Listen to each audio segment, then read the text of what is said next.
मेरे प्यारे बच्चों, आज हम लोग पढ़ेंगे electric field due to a system of charges.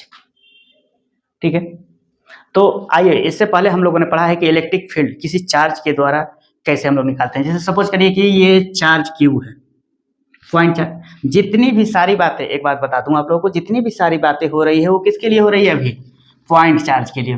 किसके लिए हो रही है? पॉइंट चार्ज के लिए, फॉर पॉइंट चार्ज। सही है। अगर यहां पर कोई पॉइंट चार्ज क्यू है और इससे आर डिस्टेंस पर एक और चार्ज हम क्यू नॉट को लाए, ठीक है, तो इसके फोर्स के डायरेक्शन में क्यू नॉट पे फोर्स लगेगा इधर, क्योंकि ये भी पॉजिटिव, ये भी पॉजिटिव, फोर्स ऑफ रिपल्सन इधर लगेगा, तो इधर एक इलेक्ट्रिक फील्ड होता है। यहां पर पॉइंट पे क्या होगा? Electric field. इसका डायरेक्शन किधर होगा? इधर, in the direction of force. इसका वैल्यू कैसे हम लोग निकालते हैं कि E vector is equal to क्या होता है? एफ वेक्टर अपान में क्यू नॉट, जो चार्ज लाए हैं हम लोग। सही है। इस फार्मूले से हम लोग क्या निकालते हैं और इसका वैल्यू रखते हैं। एफ वेक्टर का जो वैल्यू होगा वो क्या होगा? के क्यू, दोनों चार्ज का मल्टीप्लाई, क्यू नॉट ओवर दोनों के बीच के डिस्टेंस का square, R square over Q naught. अब जब क्यू नॉट और ये क्यू नॉट से कट जाएगा तो क्या बचेगा? के क्यू ओवर आर स्क्वायर। तो इस तरीके से इलेक्ट्रिक फील्ड जो हम लोगों को मिला था वो क्या मिला था? के क्यू ओवर आर स्क्वायर। यानी इस पॉइंट पर हम इसको क्या बोले? पी। इस पी पॉइंट पे इलेक्ट्रिक फील्ड कितना होगा? तो वो के क्यू ओवर आर स्क्वायर। सही है। आगे हम लोग पढ़ेंगे कि इसी तरीके से अगर एक चार्ज की वजह से इलेक्ट्रिक फील्ड जनरेट हुआ है, अगर ऐसे ही सिस्टम ऑफ चार्ज हो जाए, सिस्टम ऑफ चार्ज मिल जाए आपको, अ ग्रुप ऑफ चार्ज, मतलब बहुत सारे पॉइंट ऑफ चार्ज हो, तो इलेक्ट्रिक फील्ड कैसे निकालेंगे हम लोग? आइए देखते हैं। इसको इरेज किया जाए। ठीक है, जैसे सपोज करिए यहां पर एक चार्ज है Q1, जिसका पोजीशन वेक्टर क्या है? R1। ठीक, और एक और चार्ज है यहां पर Q2, जिसका पोजीशन वेक्टर क्या है? R2। ठीक है, अब हम एक टेस्ट चार्ज लेकर के आएंगे। एक टेस्ट चार्ज हम लोग यहां लेकर के आए, जिसका वैल्यू क्या है? Q not. ठीक है, एक टेस्ट चार्ज लेकर के आए, तो ये देखिए कि इस पर एक फोर्स लगेगा इस Q1 की वजह से उस डायरेक्शन में। ठीक है, और इस पॉइंट P पर, ये क्या है? Point P। इस पॉइंट P पर एक इलेक्ट्रिक फील्ड होगा, चार्ज Q1 की वजह से और चार्ज Q2 की वजह से। आइए देखते हैं। जैसे देखिए, इसकी वजह से इधर फोर्स लगेगा, ये होगा force on P due to charge Q1, और इधर ही इलेक्ट्रिक फील्ड होगा, इलेक्ट्रिक फील्ड Q1। ठीक है, तो यहां से हम लोग देखेंगे कि FP1 इज इक्वल टू क्या होगा? के Q1 क्यू नॉट ओवर। अब यहां से हम लोग देख लेते हैं डिस्प्लेसमेंट वेक्टर Q1, 1 से लेकर के कहां तक का? P तक का, तो इधर का डिस्प्लेसमेंट वेक्टर क्या होगा? R P from 1, displacement vector of P from 1। और इस डायरेक्शन में एक यूनिट वेक्टर ले लेते हैं, R P1 यूनिट वेक्टर। ये है unit vector in the direction of P। पहले P लिखा है। देखिए, सिंबल का बहुत बड़ा प्रॉब्लम आएगा, बहुत सारी किताबों में पता नहीं क्या क्या सब चीजें लिखा रहता है, लेकिन वो भी सही है। ठीक है, बात समझने और बात बोलने की है। बहुत सारे लोग अलग अलग तरीके से पढ़ाएंगे। कोई यहाँ पे 1P, मैंने क्या कहा? P1 in the direction of P। ये R यूनिट वेक्टर है in the direction of P with respect to 1, RP1। या unit vector in the direction of P from 1। तो यहां पर क्या लिखेंगे? RP1 का square into RP1 unit vector. इस तरीके से डायरेक्शन लगा करके हमने इस फोर्स को क्या कर दिया, वेक्टर फॉर्म में रिप्रेजेंट कर दिया। अब देखिए क्या होगा, E1 उसी डायरेक्शन में E1 कितना होगा, E1 होता है कितना, F(P1) vector upon Q0 test charge is equal to, ये क्या होगा, K Q1 Q0 over RP1 square into RP1 cap over ये Q0। सही है। अब देखिए जब RP1 स्क्वायर नीचे आएगा और Q0 से कट जाएगा तो E1 vector is equal to क्या बचेगा, K Q1 over RP1 square into RP1 का है। ठीक है, क्या इतना बात समझ में आया? अब आइए देखते हैं चार्ज Q2 की वजह से कैसा फोर्स लगेगा और कैसा इलेक्ट्रिक फील्ड। देखिए ये Q2 चार्ज है तो इधर एक फोर्स लगेगा इस डायरेक्शन में, सही है। इस फोर्स को हम लोग क्या बोल सकते हैं, force on P due to charge 2। और इसी डायरेक्शन में क्या होगा, इलेक्ट्रिक फील्ड, उसको क्या बोला, E2। सही है। आइए हम लोग इस E2 को फाइंड आउट करते हैं सिमिलरली E1 की तरह। E1 की तरह E2 क्या होगा, E2 vector is equal to क्या होगा, K Q2 ओवर R, आई डिस्प्लेसमेंट वेक्टर और यूनिट वेक्टर देखते हैं इसमें। देखिए इस डायरेक्शन में है तो इसको डिस्प्लेसमेंट वेक्टर क्या कहेंगे, R P displacement vector of P with respect to 2। समझ में आ रहा है? इधर ही यूनिट वेक्टर क्या होगा, R P2 यूनिट वेक्टर।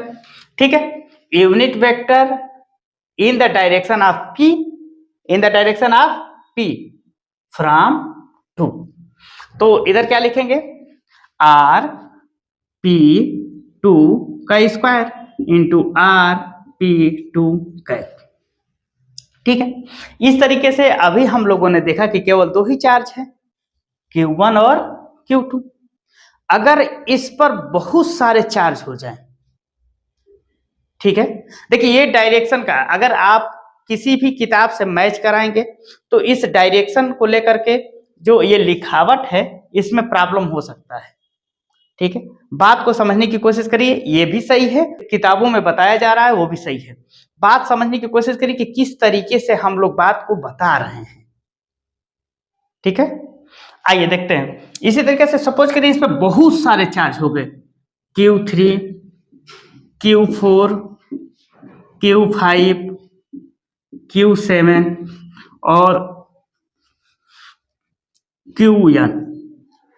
तो Q1 और Q2 की वजह से यहाँ पे पॉइंट P पे इलेक्ट्रिक फील्ड था, तो ये बहुत सारे चार्ज हो गए, तो इन सभी चार्ज की वजह से भी इलेक्ट्रिक फील्ड वहां पे जनरेट होगा।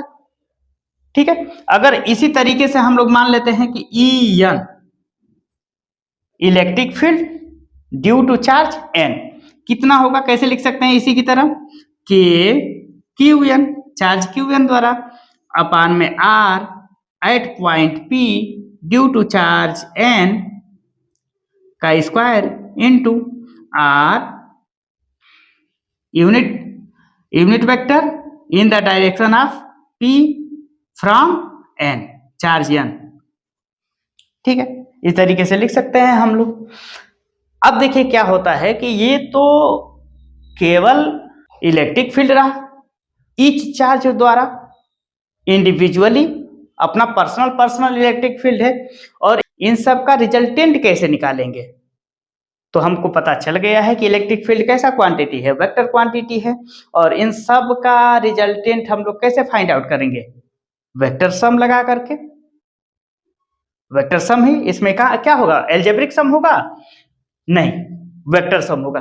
देखिए पहले दो चार्ज को हम लोग देखते हैं, इसका पोजीशन, इस पॉइंट P का पोजीशन वेक्टर क्या था, R।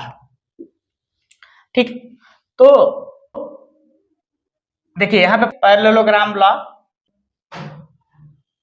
और यही क्या होगा इसका E1 प्लस E2, सही है, E1 प्लस E2। इसी तरीके से अगर बहुत सारे चार्ज हैं तो उन सभी चार्ज द्वारा कैसे हम लोग निकालेंगे रिजल्टेंट फील्ड, तो इसके लिए आता है principle of superposition. According two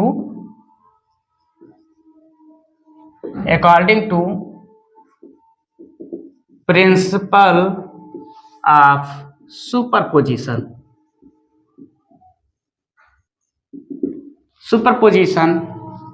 of electric field, ठीक है।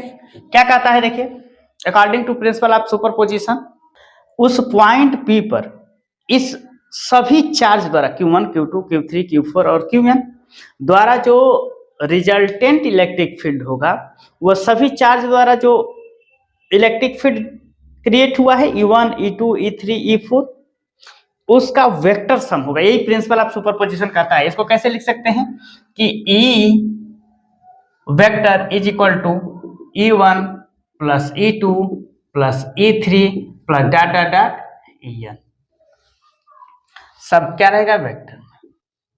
क्या बात समझ में आया? आइए इसको कैसे लिखेंगे, और इज इक्वल टू E1 की जगह पर क्या लिखेंगे, देखिए ये के Q one over R P1 का square into R P1 unit vector plus K Q2 E2 के लिए Q2 ओवर आर P2 का square into R P2 unit vector plus dot dot dot. इस n वाले के लिए क्या लिखेंगे, K Q N over R P N का square into R P N unit vector, सही है। इसमें से हम लोग देख रहे हैं कि के क्या है, कॉमन है, तो के को बाहर निकाल लेते हैं। तो के यहां पे ब्रैकेट में क्या बचेगा, Q1 ओवर आर P1 का square into R P1 unit vector plus Q2 over R P2 का square into R P2 unit vector plus dot dot dot Qn over R Pn का square into R Pn unit vector, सही है। अब देखिए हम लोग इसको कैसे लिख सकते हैं समेशन के फॉर्म में। इसको ऐसे लिख सकते हैं E vector is equal to, K का वैल्यू रख देंगे यहाँ पे, क्या हो जाएगा 1/4 पाई एप्सिलॉन नॉट ब्रैकेट में, इसको क्या लिख देंगे summation of Q I over R P तो रहेगा 1 के लिए I into R P I unit vector, ठीक है। अच्छा, ये आई का वैल्यू कहां से कहां तक वेरी करेगा, 1 से लेकर के n तक, ठीक है।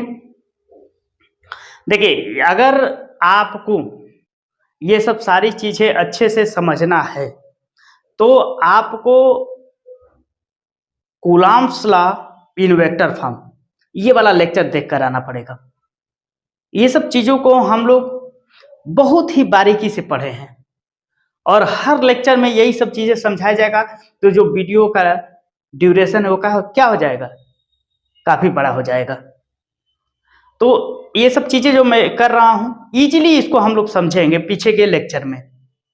अगर आपको इसको समझना है अच्छे तरीके से और तो आप क्या करेंगे, इसमें भी समझ में आएगा, लेकिन और समझना है अच्छे से तो वो वीडियो आपको देख कर आना पड़ेगा जो कि हमारे चैनल पे पड़ा हुआ है, ठीक है। आइए और इसके आगे हम लोग बढ़ते हैं। इसको क्या किया जाए, इरेज किया जाए, ठीक है। इसको इरेज करते हैं। E vector is equal to ये मिला है, आइए इसको यहां लिखते हैं। E vector is equal to K bracket में Q1 ओवर आर पी 1 का square plus Q2 over RP2 का स्क्वायर, यहाँ पर R यूनिट वेक्टर भी होगा ना, इंटू RP1 का यूनिट वेक्टर प्लस RP2 का unit vector plus dash dash कैसे रहेगा, Qn ओवर RPn का square into RPn unit vector. सही है। अब हम लोग क्या करें, देखिए ये RP1 क्या है, मैग्नीट्यूड है, तो इसको हम लोग क्या लिख सकते हैं, वेक्टर का, RP1 वेक्टर का मैग्नीट्यूड का स्क्वायर। देखिए यहां लिखकर मैं बता रहा हूं, E vector is equal to क्या होगा, के का वैल्यू रखते हैं यहाँ पर 1/4 पाई एप्सिलॉन नॉट, यहाँ पर कैसे लिख सकते हैं, Q1 ओवर RP1, ठीक है, वेक्टर के मॉड का square into RP1 unit vector. सही है, प्लस Q2 अपान में RP2 का स्क्वायर, किसका स्क्वायर, RP2 वेक्टर के मॉड का स्क्वायर इंटू RP2, ठीक है, unit vector plus dot dot dot क्या लिखेंगे, Qn ओवर RPn के वेक्टर के मॉड का square into RPn unit vector. सही है। देखिए ये RP1 क्या है, मैग्नीट्यूड ही है, और यहां पर भी तो वही बात हमने लिखा है, बस वेक्टर करके क्या कर दिया, मैग्नीट्यूड लगा दिया, बात वही है। ठीक, आइए अब हम लोग चार्जेस का लोकेशन देखते हैं कि वो चार्जेस किस कंडीशन में है। ठीक है, देखिए क्या है, जैसे ये O था ओरिजिन, यहां से इस पॉइंट पे Q चार्ज था जिसका पोजीशन वेक्टर क्या था, R1, ठीक है, Q1 चार्ज था, पोजीशन वेक्टर क्या है, R1, और यहां से कुछ दूरी पर एक क्या था, पॉइंट P, क्या है देखिए पॉइंट P, और यहाँ पे चार्ज क्या है, Q0, ठीक है, इस पॉइंट P का लोकेशन क्या है, पोजीशन वेक्टर क्या है, R, ठीक है, यही है पोजीशन, पॉइंट P का पोजीशन वेक्टर क्या है, R वेक्टर, और जो इस डायरेक्शन में डिस्प्लेसमेंट वेक्टर है वो कितना है, R displacement vector of P with respect to 1।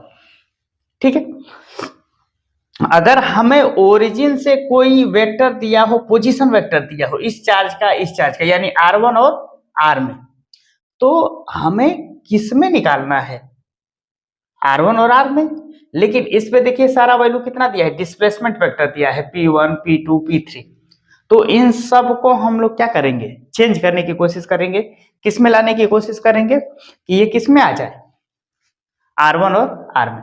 इसमें हम लोग triangle law of vector addition apply करेंगे, तो कैसे लिख सकते हैं, देखिए कंटिन्यूअस जो वेक्टर है क्या है, R1 vector plus RP1 vector plus RP1 vector, इन दोनों का रिजल्टेंट क्या होगा, closing vector, that is R vector. ठीक है, तो हमें चाहिए RP1, तो RP1 vector is equal to क्या लिख सकते हैं, R vector minus R1 vector, क्या सही है। सिमिलरली हम लोग RP2 vector is equal to क्या लिख सकते हैं, RP2 इज इक्वल टू क्या लिख सकते हैं, R vector minus R2 vector. इसी तरह RPN vector is equal to क्या लिख सकते हैं, R vector minus RN vector. इसके बाद यहां लिखते हैं, क्या लिखेंगे, E vector is equal to 1/4 pi epsilon naught bracket में Q1 ओवर RP1 वेक्टर के मॉड का स्क्वायर इनटू, देखिए क्या किया जाए, यहां पर RP1 कैफ है, आपको ये बात पता है कि R वेक्टर इक्वल टू क्या होता है, R कैप, अगर R कैप को यहीं रहने दे और r को नीचे भेज दें तो क्या हो जाएगा, r vector over r is equal to क्या होगा, r कैप। यानी r कैप की जगह पर क्या लिख सकते हैं, r वेक्टर, और इस r को क्या लिख सकते हैं, r वेक्टर का मॉड। सही है, तो ये रखा जाए यहां पर। तो rp1 कैप की जगह पर क्या लिख सकते हैं, rp1 वेक्टर अपार में rp1 वेक्टर का मॉड। सही है, प्लस इसी तरह इसको रखें q2 की जगह पे, q2 अपार में क्या लिख सकते हैं, r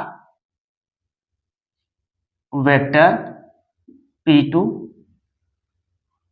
के मॉड का स्क्वायर इनटू rp2 वेक्टर अपान में rp2 वेक्टर के मॉड।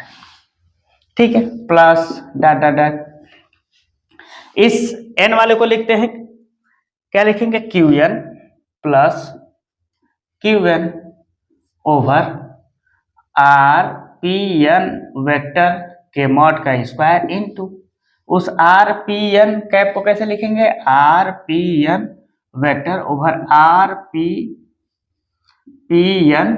वेक्टर का mod, bracket close, is equal to 1/4 pi epsilon bracket q1 over, देखिए rp1 वेक्टर का स्क्वायर है और rp1 वेक्टर है, ये दोनों मैग्नीट्यूड है।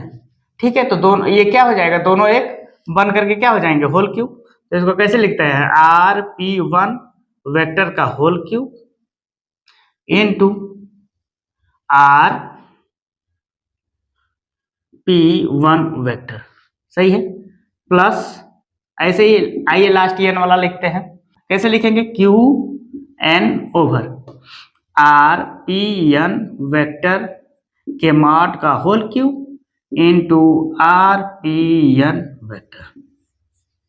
सही है, अब देखिए हम लोग क्या करेंगे, यहां से जो हम लोग फाइंड आउट किए हैं इसका वैल्यू यहां पुट करते हैं। देखिए rp1 के जगह पर क्या लिखेंगे, r vector minus r1 vector. तो इसको और कैसे लिख सकते हैं, 1/4 पाई एप्सिलॉन नॉट, इसको क्या लिखेंगे, q1 ओवर rp1 को क्या लिखेंगे, mod r vector minus r1 vector. ठीक है, इसका होल क्यूब, और ब्रैकेट में rp1 की जगह पर क्या रखेंगे, r vector minus r1 vector.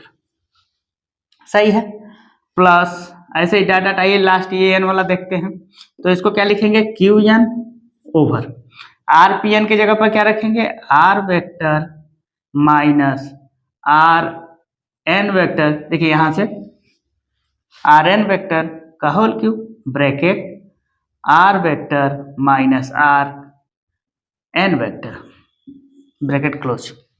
सही है, इसको समेशन के फॉर्म में कैसे लिख सकते हैं, E vector is equal to 1/4 pi epsilon naught, ये हो गया समेशन ऑफ q1 है तो क्या लिखेंगे, qi ओवर r के जगह पर क्या रहेगा, r वेक्टर माइनस r1 की जगह पर क्या लिखेंगे, ri वेक्टर का होल क्यूब, और ये क्या हो जाएगा, r vector minus ri vector. सही है, और i कहां से कहां तक वेरी करेगा, 1 से लेकर के n तक।